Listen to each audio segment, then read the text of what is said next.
इस कार्यक्रम को जॉय स्माइल मिनिस्ट्रीज के मित्रों और भागीदारों द्वारा संभव बनाया गया है। इससे कोई फर्क नहीं पड़ता कि संसार आपसे क्या कहता है कि आप क्या हासिल नहीं कर सकते और आप कौन सा काम नहीं कर सकते। यदि ये वचन में लिखा है और आप परमेश्वर से प्रेम करते हैं और वो कहता है कि आप पा सकते हैं तो आप जरूर पाएंगे। नरक में ऐसा कोई शैतान नहीं जो आपको अच्छा जीवन पाने से रोक सके यदि आप सचमुच में पाना चाहते हैं।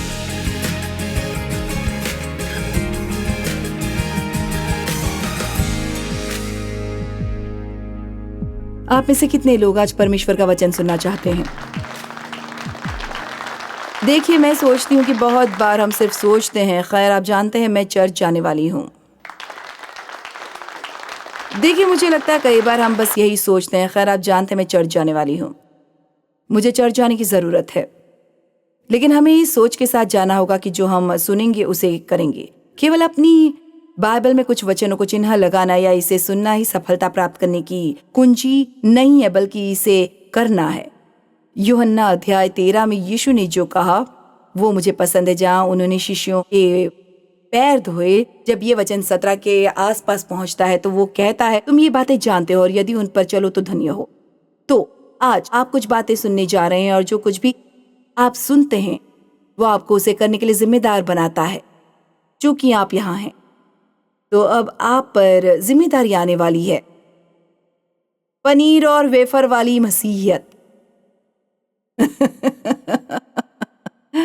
वास्तव में उचित शीर्षक है अपने अधिकार का दावा करना। एक आदमी अपने और अपने परिवार के बेहतर जीवन के लिए कई वर्षों से अमेरिका आना चाहता था। उसने लगन से साल दर साल कुछ भी कर सकता था, उसे बचाया और अंततः उसके पास अमेरिका के लिए एक जहाज का टिकट खरीदा। वो यात्रा पर खाने के लिए अपने साथ पनीर का एक टुकड़ा और वेफर का एक पैकेट ले गया। वो अक्सर भोजन कक्ष में जाता और मेहमानों को परोसे जा रहे साधारण भोजन को खिड़की से देखता और भूख से उसका पेट दर्द करने लगता। जब जहाज बंदरगाह पहुंचा तो श्रमिकों में से एक ने उससे पूछा कि वो कभी भी उनके साथ भोजन में शामिल क्यों नहीं हुआ, और उसने कहा क्या भोजन में कुछ गड़बड़ी थी। जिस पर उस व्यक्ति ने उत्तर दिया, खाना स्वादिष्ट लग रहा था, लेकिन उसने कहा मेरे पास केवल टिकट के पर्याप्त पैसे थे, भोजन के नहीं। कर्मचारी ने उसे बताया कि सभी भोजन टिकट की खरीद कीमत में शामिल थी। उसने कहा हमने हर भोजन के लिए आपकी जगह तय कर दी थी, पर हमें आश्चर्य हो कि आप नहीं आए। और मुझे लगता है पहला जब मैंने ये कहानी पढ़ी तो मैंने सोचा बहुत सारे मसीह बिल्कुल ऐसे हैं। वो मसीह को अपने उद्धारकर्ता के रूप में स्वीकार करते हैं और सोचते हैं ठीक है मुझे स्वर्ग का टिकट मिल गया। ऐसा ही होता है कि मेरे पास मेरी पोती की मेहंदी की रस्म का टिकट है, लेकिन ये वीआईपी प्रवेश के लिए भी काम करता है। लेकिन आप जानते हैं जब आप स्वर्ग का टिकट लेते हैं तो उसके साथ हजारों चीजें आती हैं जिन्हें पहले से ही खरीदा जा चुका है और उसका भुगतान भी किया जा चुका है। और मैं कई कई कई कई वर्षों तक इन पनीर और वेफर मसीहियों में से एक थी। मैं बहुत दिनों से स्वर्ग जाना चाहती थी और सोचती थी काश मैं पहले से ही वहां होती, परंतु मैं परमेश्वर के किसी भी वादे का लाभ नहीं उठा सकती थी जो पहले से ही उपलब्ध था, जो मेरे लिए मेरे जीवन भर के सभी दिनों के लिए खरीदा और भुगतान किया जा चुका था। और मुझे लगता है कि संभवतः लाखों मसीही ऐसे ही हैं। वे बस हर एक दिन बिताने की कोशिश कर रहे हैं, उस दिन का इंतजार कर रहे हैं जब वे अंततः स्वर्ग जा सकेंगे और खुश रह सकेंगे और कुछ आनंद प्राप्त कर सकेंगे। लेकिन देखिए यीशु ने कहा, और ये यूहन्ना 10:10 में लिखा है, चोर किसी और काम के लिए नहीं परंतु केवल चोरी करने और घात करने और नष्ट करने को आता है। शैतान इसी में निपुण है, झूठ बोलना, धोखा देना, हर उस अच्छी चीज को खत्म करने की कोशिश करना जो परमेश्वर चाहता है कि आपके पास हो। यदि किसी भी तरह वो आपको उसे पाने से रोक सकता है जो आपको देने के लिए यीशु ने अपनी जान दी, वो ऐसा करेगा। और कभी कभी हमें बस थोड़ा सा संघर्ष करना पड़ता है। आप जानते हैं हम सिर्फ निष्क्रिय होकर आशा नहीं रख सकते कि सब कुछ ठीक हो जाएगा। हमें उससे कहना होगा, सुनो शैतान, यीशु मेरे लिए मरा ताकि मैं यहाँ पाऊं और मैं इसे पाकर रहूंगी। प्रेरित पौलुस ने जो कहा वो मुझे पसंद आया। उन्होंने कहा जो बातें पीछे रह गई उनको भूल गया हूं। उन्होंने कहा मेरी एक बात जो मेरे लिए किसी भी अन्य चीज से अधिक महत्वपूर्ण है। और आप जानते पौलुस बहुत कुछ जानता था, इसलिए उसने ये कहा कि वो एक चीज सबसे महत्वपूर्ण है जिससे हमें ध्यान से देखना चाहिए, उन्होंने कहा, परंतु केवल ये एक काम करता है कि जो बातें पीछे रह गई हैं उनको भूलकर आगे की बातों की ओर बढ़ता हुआ निशाने की ओर दौड़ा चला जाता हूँ। उन्होंने कहा, पर उस पदार्थ को पकड़ने के लिए दौड़ा चला जाता हूँ जिसके लिए मसीह यीशु ने मुझे पकड़ा था। तो अब इसके बारे में सोचिए, मैं उन चीजों को पकड़ने के लिए दौड़ा चला जाता हूँ जिसके लिए मसीह यीशु ने मुझे पकड़ा था। तो अब इसके बारे में सोचिए, मैं उन चीजों को पकड़ने के लिए दृढ़ संकल्पित हूँ जिनके लिए यीशु मसीह मुझे पकड़ने के लिए मर गया। हाँ, वो मर गया ताकि हमारे पापों को माफ किया जा सके और ताकि हम परमेश्वर पिता, यीशु और पवित्र आत्मा के साथ अनंत काल बिता सकें। लेकिन वो इसलिए भी मरा ताकि हम स्वतंत्र हो सकें, ताकि हमें अपना जीवन अतीत में न जीना पड़े या अपराध और निंदा के बोझ तले या भय में या अन्य लोगों को खुश रखने की कोशिश में अपना जीवन जीना न पड़े। ऐसी बहुत सी चीजें हैं, आपको भी वैसा महसूस करना होगा। बहुत से लोग खुद को और अपनी गलतियों को देखते हैं और वे गुप्त रूप से निर्णय लेते हैं कि ये सभी आशीष किसी और के लिए हो सकते हैं, लेकिन वे आपके लिए नहीं हैं। और आपको ये अपने दिमाग में बिठा लेना होगा कि यदि परमेश्वर ये किसी के लिए करेगा तो वो आपके लिए होगा, क्योंकि उसने कहा कोई भी जो चाहेगा। और आज यहाँ कोई भी ऐसा नहीं है जो कोई भी की श्रेणी में न आता हो। और आप जो कोई भी हैं और वो कहता है कोई भी जो चाहेगा, फिर इसका मतलब यह है कि ये आंशिक रूप से हम पर निर्भर है। क्या आप जानते हैं कि यीशु ने वो सब कुछ किया जो उसे करने की आवश्यकता है? हमें उसे कुछ करने के लिए भीख मांगने की जरूरत नहीं है, वो पहले ही वो कर चुका है। हमें केवल ये सीखने की जरूरत है कि कैसे प्राप्त करें। आमीन। प्राप्त करने के लिए आज हम इसका थोड़ा अभ्यास करेंगे। मैं इंटरनेट पर अलग अलग चीजें पढ़ती हूँ। आप जानते हैं, विशेषज्ञों से सटीक संख्याएं पाने का प्रयास करना वास्तव में दिलचस्प है, क्योंकि वे सभी अलग अलग कहते हैं। ये मेरे लिए आश्चर्यजनक है कि आपके पास 5 विशेषज्ञ हों और उन सभी की राय अलग अलग हो सकती हैं, और फिर भी यदि आप कहते हैं कि वे एक विशेषज्ञ हैं तो हम उन पर विश्वास कर लेते हैं। मैंने पढ़ा है कि बाइबल में 5467 वादे हैं। मैंने पढ़ा है कि बाइबल में 7487 वादे हैं, और मैंने ये भी पढ़ा है कि बाइबल में 8810 वादे हैं। तो हम आज बस यही कहेंगे कि गिनती में बहुत ज्यादा हैं। ठीक है, ये आशीष, अब मैं चाहती हूँ कि आप इसे आज सुने। ये आशीष हमारे लिए खरीदे गए हैं, हमें छुड़ा लिया गया है, और इसका मतलब है कि हमें शैतान से वापस खरीद लिया गया है। आमीन। आदम और हवा ने अपने पाप के कारण उस मूल योजना को त्याग दिया जो परमेश्वर ने उनके लिए बनाई थी, लेकिन यीशु ने उस मूल योजना को वापस खरीद लिया है, और यह हर किसी के लिए है जो इस पर दावा करेगा और इसे प्राप्त करेगा। शैतान इसे आपके सामने वाले दरवाजे तक नहीं पहुंचाएगा। हम युद्ध में हैं, क्या आप जानते हैं? हम परमेश्वर की सेना के सैनिक कहलाते हैं। यीशु के लहू से हमारे लिए आशीषें खरीदी गई हैं। मैं जानती हूं कि आप उस ताली से भी अधिक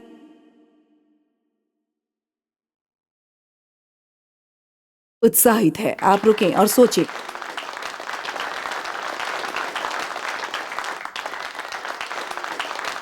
आप सोचें उसे कितना कष्ट हुआ ताकि हमें महान जीवन मिल सके। ये दयनीय है कि हम कितनी चीजों को यूं ही छोड़ देते हैं, क्योंकि या तो जिन चर्चों में हम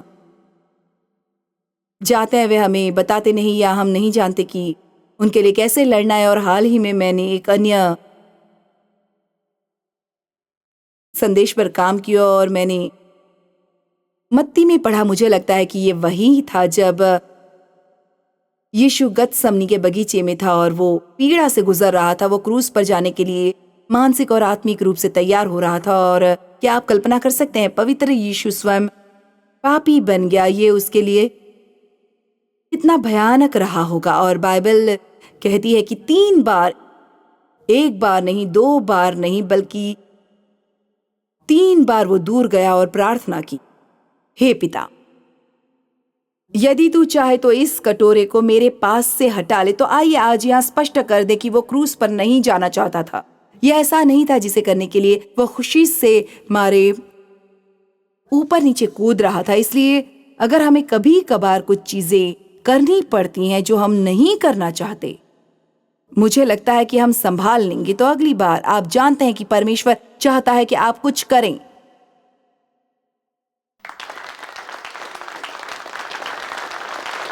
याद रखें, वो क्रूस पर भी नहीं जाना चाहता था, लेकिन उसने कहा तो भी मेरी नहीं परंतु तेरी ही इच्छा पूरी हो। और यहाँ खूबसूरत बात यह है कि उसके अंदर सब कुछ होने के बावजूद वो क्रूस पर नहीं जाना चाहता था, परंतु वो खुद को खुश करने से ज्यादा अपने पिता को खुश करना चाहता था, अपने पिता। मुझे लगता है कि ये बहुत सुंदर है।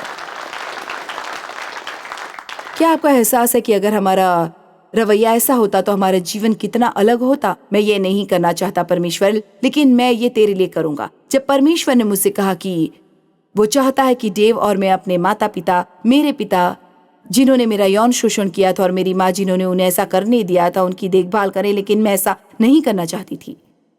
वो दुनिया का आखिरी काम था जो शायद ही मैं करना चाहती। मैं उनके आसपास भी नहीं रहना चाहती थी, मैं उन्हें देखना भी नहीं चाहती थी। मुझे नहीं लगा वे इसके लायक थे, लेकिन मैं खुद को जितना खुश करना चाहती थी उससे कहीं ज्यादा परमेश्वर को खुश करना चाहती थी। और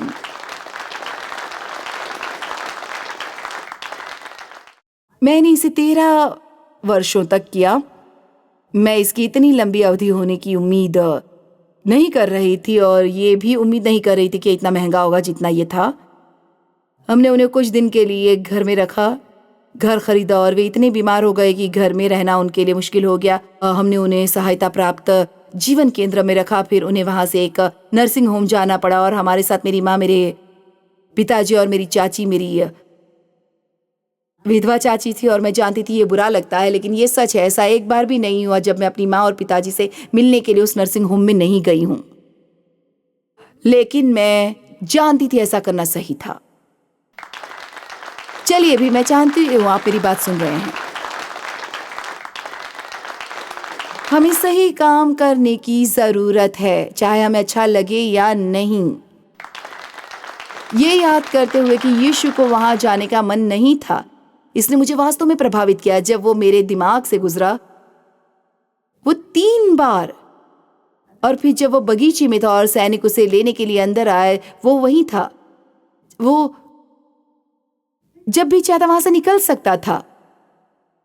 पतरस, जो हमेशा थोड़ा आक्रामक था और गलत समय पर काम करता था, उसने अपनी तलवार निकाली और सैनिक का एक कान उड़ा दिया। मुझे लगता है यीशु को इसे वापस लगाना पड़ा होगा। और यीशु ने उससे कहा, पतरस, क्या तू नहीं जानता? अब इसे सुनो, क्या तू नहीं जानता कि मैं अपने पिता से विनती करके स्वर्गदूतों की 12 पलटन से अधिक को बुला लेता, यानी 72,000 स्वर्गदूत, और वे मुझे यहां से बाहर निकाल लेते।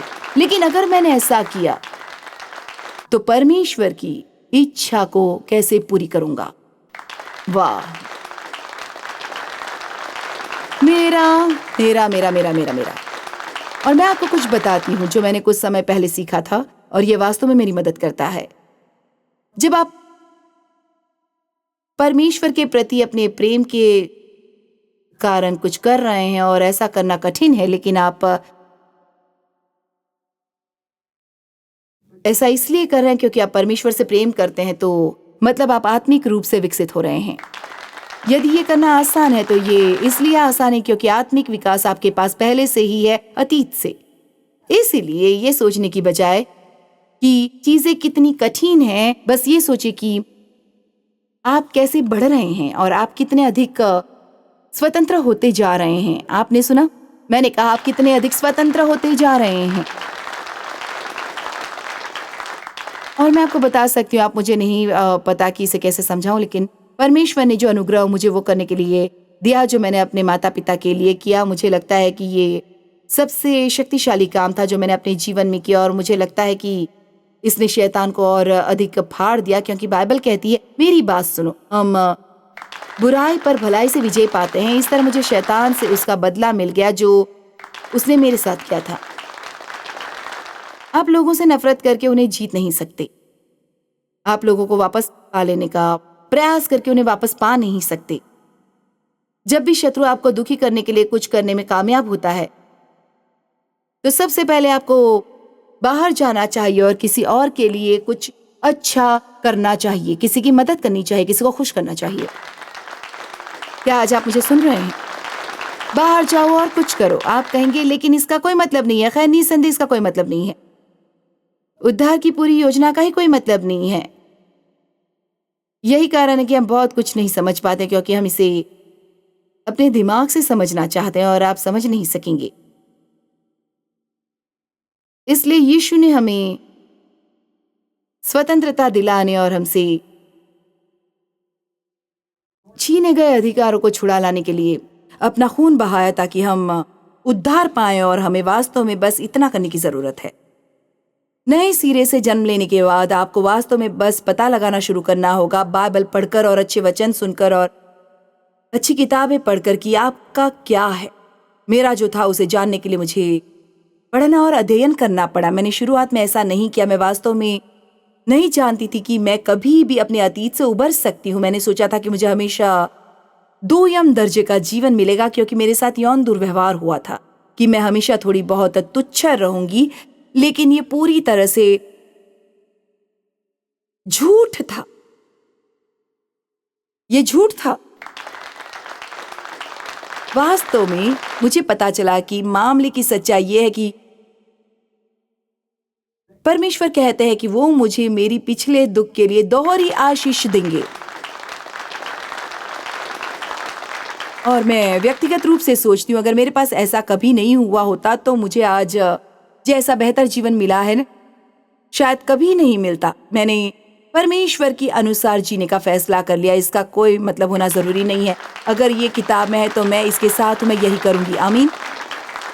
तो हमारा परमेश्वर के साथ एक वाचा वाला रिश्ता है, और हम आज वाचा को इस तरह नहीं समझते जैसे उन्होंने तब समझा था जब किताब लिखी गई थी। लेकिन एक वाचा को तोड़ा नहीं जा सकता, और यदि ये टूटा था तो ये मृत्यु की कीमत पर टूटा था। यदि आपने किसी के साथ वाचा बांधी थी और आपने उसे तोड़ दिया तो आपका जीवन समाप्त हो जाएगा।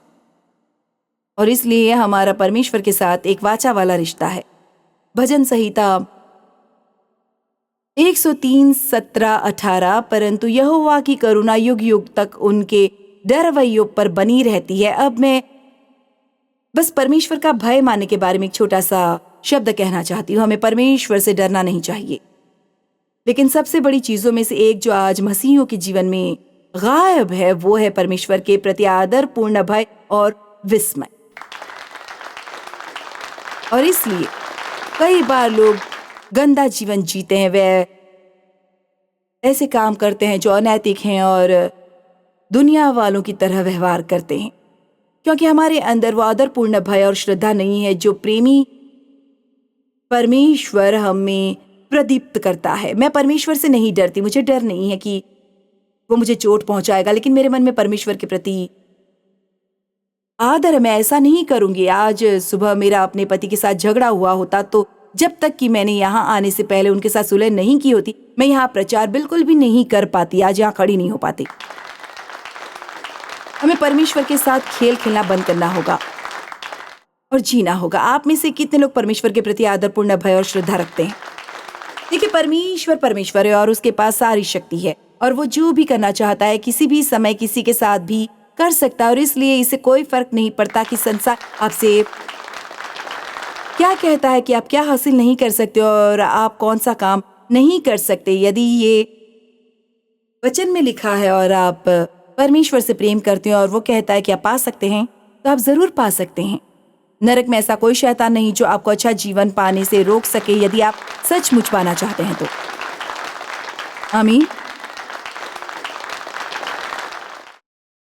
और उसका धर्म उनके नाती पोतों पर भी प्रकट होता रहता है। अब ये भी दिलचस्प है, क्योंकि जब हम नए सिरे से जन्म लेते हैं तो परमेश्वर हमें अपने साथ सही रिश्ते में जोड़ लेते हैं, और हम उनके बारे में कुछ और भी बातें करने वाले हैं, क्योंकि मुझे लगता है कि लोगों के लिए वास्तव में इसे समझना और पकड़ पाना सबसे कठिन चीजों में से एक है कि परमेश्वर मुझे धर्मी मानते हैं, क्योंकि आमतौर पर हम हमेशा इस बारे में सोचते रहते हैं कि हम में क्या गलत है। शैतान हर समय आपके कान में फुसफुसाता है, और आप जानते हैं आप कुछ करते हो और कोई व्यक्ति कहता है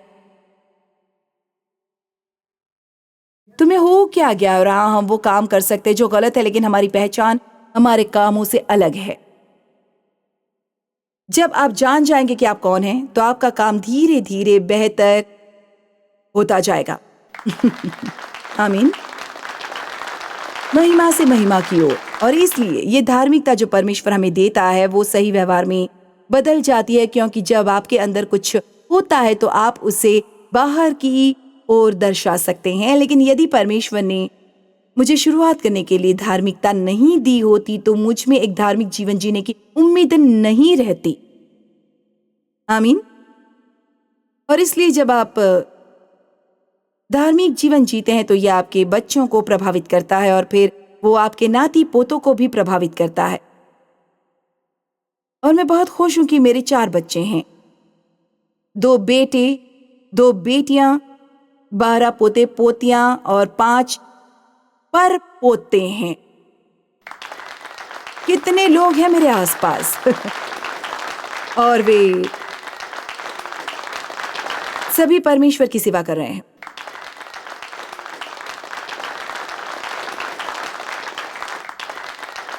और ऐसा इसलिए नहीं क्योंकि मैं एक आदर्श माता थी, बल्कि इसलिए कि मैं नहीं थी। लेकिन हमारे 3 या 4 पोते पोतियां पहले से ही हमारे लिए काम कर रहे हैं। और इसलिए आप देखते हैं कि जो करते हैं वो अगली पीढ़ी और अगली पीढ़ी और अगली पीढ़ी को कैसे प्रभावित करता है। तो आइए सही जीवन जीने में व्यस्त हो जाएं। देखो बच्चे होशियार हैं, मेरा मतलब है वे इसे समझते हैं। यदि आप पाखंडी है तो इसे तुरंत जान लेंगे। और यदि आप माता पिता हैं और आप चर्च जाते हैं और ये सभी आत्मिक चीजें करते हैं और सभी सही आत्मिक बातें कहते हैं, तो आपके पास आपका बम्पर स्टिकर और आपके मसीह आभूषण हैं। लेकिन आप घर में वैसा जीवन नहीं जीते हैं। चलिए भी, ये एक तरह से उन्हें भीतर से बीमार कर देता है। और ये दुनिया में लोगों को परमेश्वर के संबंध के विरुद्ध करने का सबसे तेज तरीका है। हम प्रचार थोड़ा कम करें और उसे जिए अधिक, तो आगे बहुत कुछ पाएंगे। ठीक है, तो मैं ये पूरी चीज दोबारा पढ़ूंगी।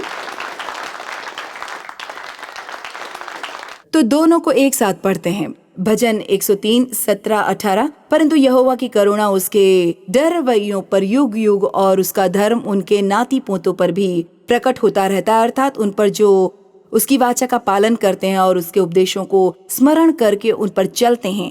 वाचा 2 पक्षों के बीच एक समझौता है। प्रत्येक पक्ष के पास विशेष अधिकार और जिम्मेदारियां होती हैं। परमेश्वर ने हमें बहुत सारी आशीष देने का वादा किया है और हमने जो करने के लिए कहा है वो है उससे प्रेम करना, उसकी आज्ञा मानना। यीशु ने कहा, यदि तुम मुझसे प्रेम रखते हो तो मेरी आज्ञाओं को मानोगे। मुझे लगता है कि ये यूहन्ना 14:15 है। उसने ये नहीं कहा, यदि तुम मेरी बात मानोगे तो मैं तुमसे प्रेम करूंगा। देखिए, हमने इसे गलत पढ़ा। हम अपनी आज्ञाकारिता के माध्यम से परमेश्वर का प्रेम नहीं खरीद रहे। हम अपनी आज्ञाकारिता से विशेष अनुग्रह नहीं खरीद रहे। हम सबसे पहले परमेश्वर से प्रेम करते हैं। और जितना अधिक आप परमेश्वर से प्रेम करेंगे उतना ही अधिक आप उसकी आज्ञा का पालन करेंगे। इसलिए यदि आपको आज्ञाकारिता में कोई समस्या हो रही है तो आप इस बारे में अधिक अध्ययन क्यों नहीं करते कि परमेश्वर आपसे कितना प्रेम करता है और परमेश्वर के प्रेम में और अधिक गहरे और गहरे और गहरे प्रेम में डूब जाएं। और जितना अधिक आप उनसे प्रेम करेंगे उतना अधिक आप वो करेंगे जो वो कहता है। चीजों को शारीरिक तरीके से न करें, बस परमेश्वर के साथ अधिक समय बिताएं।